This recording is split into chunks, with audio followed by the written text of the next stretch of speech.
Halo geng, kembali lagi di pembahasan Tokyo Revenger. Dalam Tokyo Revenger, pasti banyak geng kuat yang akan menghalangi rencana Mikey menjadikan Tokyo Manji sebagai berandalan nomor 1 di Jepang. Selain itu, keberadaan para geng ini sendiri juga memberikan dampak yang besar bagi semua karakter di masa depan. Oleh karena itu, Takemichi sendiri harus melakukan time leap demi mencegah hal buruk terjadi dalam kelompok tersebut. Di video kali ini, gue akan menjejerkan urutan geng terlemah hingga yang terkuat di anime Tokyo Revenger. Sebelum lanjut, gue mau ingatin kalau ini adalah konten spoiler yang dimana beberapa series manganya belum dianimasikan. Oke geng, tanpa berlama-lama langsung saja kita gasken.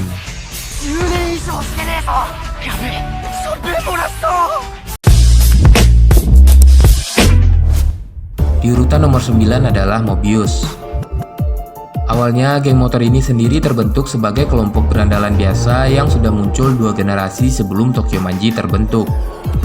Sayangnya, semenjak dibawa kepemimpinan Osanai, Mobius menjadi jauh lebih beringas.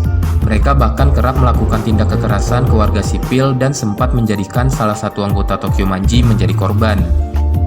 Pasca kekalahan melawan Tokyo Manji, diketahui para mantan anggotanya sendiri yang terdiri dari generasi 88 dan 89 mulai berpindah afiliasi ke kelompok Valhalla yang didirikan oleh Shuji Hanma di bawah perintah Kisaki.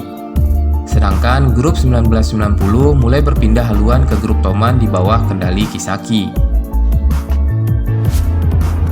Di urutan ke-8 adalah Valhalla.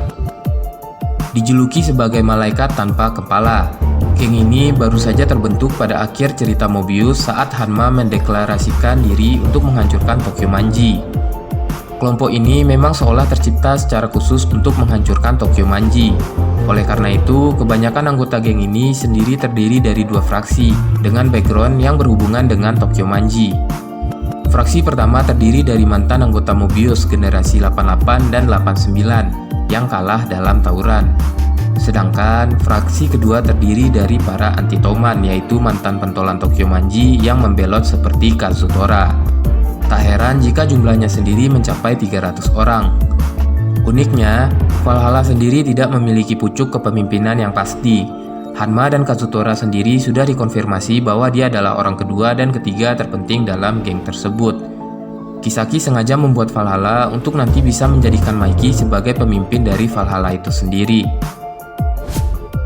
Di urutan ke-7 adalah geng Black Dragon generasi 9 dan 10. Bisa dibilang geng yang dulunya didirikan oleh Shinichiro Sano memiliki alur nasib yang sama dengan Tokyo Manji. Pada awalnya, geng ini sendiri hanya kelompok biasa yang doyan konvoi motor. Namun semenjak dipegang oleh Izana dan kemudian diteruskan oleh Lord Sion, kejayaan geng tersebut berakhir dikalahkan oleh Toman versi bocil dan baru bangkit setelah dipegang oleh Taiju Shiba.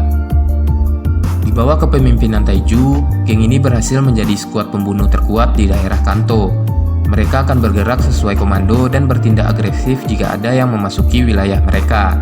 Sayangnya, geng ini sendiri malah kalah total oleh 2 orang saja, yaitu Mikey dan Draken sendiri. Di urutan ke-6 adalah Tenjiku. Geng satu ini merupakan kelompok yang sangat kuat baik dari segi jumlah, kekuatan, dan individu. Terbentuk dari kumpulan berandalan terburuk yang dijuluki generasi S62. Tenjiku berhasil unjuk gigi dengan menyerang setiap anggota Tokyo Manji di Tokyo.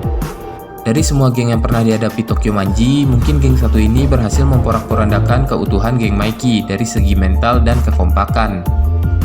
Dengan akal bulus Kisaki, Tenjiku berhasil memecah keutuhan Tokyo Manji setelah membuat mental Draken dan Mikey jatuh setelah membunuh Emma. Karena kejadian tersebut, Tokyo Manji pun terpaksa meladeni Tenjiku di bawah komando Takemichi. Hanya dengan personil 50 orang saja, termasuk para wakil kapten divisi, Tokyo Manji harus berhadapan dengan 400 anggota Tenjiku dengan kekuatan penuh. Jika tidak ada Sota dalam mode menangisnya, riwayat Takemichi dan kawan-kawan mungkin sudah tamat di tangan Izana. Mikey yang akhirnya bangkit setelah mengetahui kalau Takemichi adalah time leaper, langsung terjun ke tempat lokasi dan kemudian mengalahkan Izana. Di urutan ke-5 ada Rokuhara Tandai. Geng Rokuhara adalah geng yang terlihat ketika memasuki Arbonten. Geng itu sendiri dipimpin oleh Terranosot dan memiliki anggota unggulan dari bekas top 4 Tenjiku. Terano sendiri selalu berambisi untuk merekrut semua orang kuat dengan cara kekerasan. Terlihat ketika dia ingin merekrut Draken. Kenapa gue bisa mengatakan Rokuhara Tandai sedikit lebih kuat dari Tenjiku? Karena Rokuhara sendiri persis seperti Tenjiku, yang dimana geng itu sendiri memiliki bawahan yang sama seperti Tenjiku dulu. Terano mungkin bisa dikatakan sedikit lebih kuat dibandingkan dengan Izana. Terlihat dari tubuh dan kekuatan besar yang dimiliki oleh Terano. Di urutan keempat adalah Brahman. Geng Brahman adalah geng yang sama seperti Rokuhara Tandai. Geng tersebut juga terlihat ketika memasuki Arbonten. Geng Brahman adalah geng yang selalu bergerak di balik bayang, yang dipimpin oleh Kawaragi Senju dan memiliki pengikut dari semua mantan petinggi Black Dragon generasi pertama. Kehadiran dari geng tersebut tidak seperti Rokuhara. Mereka tidak terlalu menyukai orang kuat seperti Draken. Mereka hanya menginginkan sosok dari seorang Takemichi. Geng Brahman bisa dikatakan lebih kuat dari geng Rokuhara meskipun hanya memiliki 4 orang petinggi. Kalau dibandingkan dari segi anggota, Kakucho bisa sebanding dengan Benkei, Waka bisa sebanding dengan Haitaniran bersaudara, sementara Mochi dan Lord Sion tidak bisa dibandingkan dengan salah satu dari geng Brahman, dikarenakan kita sudah mengetahui kekuatan dari Mochi dan Lord Sion. Di urutan ketiga adalah Kanto Manji Gang. Meskipun hanya memiliki 3 petinggi yaitu Maiki, Sanzu, dan Kokonui, bisa dikatakan Kanto Manji Gang adalah geng terkuat yang bisa mengalahkan Rokuhara dan Brahman. Dikarenakan di masa depan kita sudah melihat pemenang dari perselisihan ketiga geng tersebut.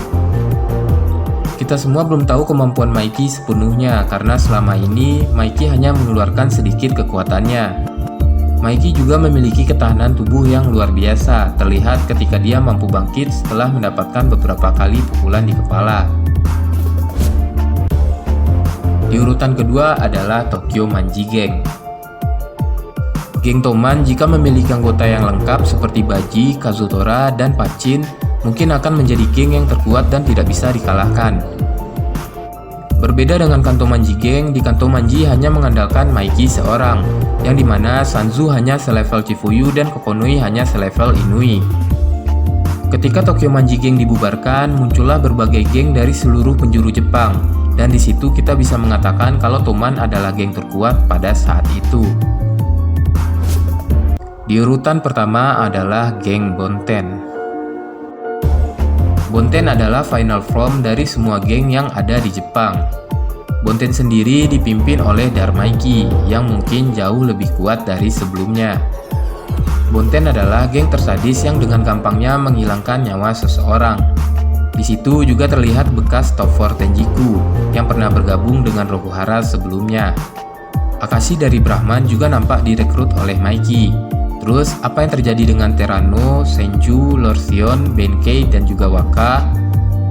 Mungkin kita akan mendapat jawabannya nanti ketika chapter terbaru dari Tokyo Revenger sudah rilis. Oke geng, itu dulu urutan geng terlemah sampai terkuat versi gua.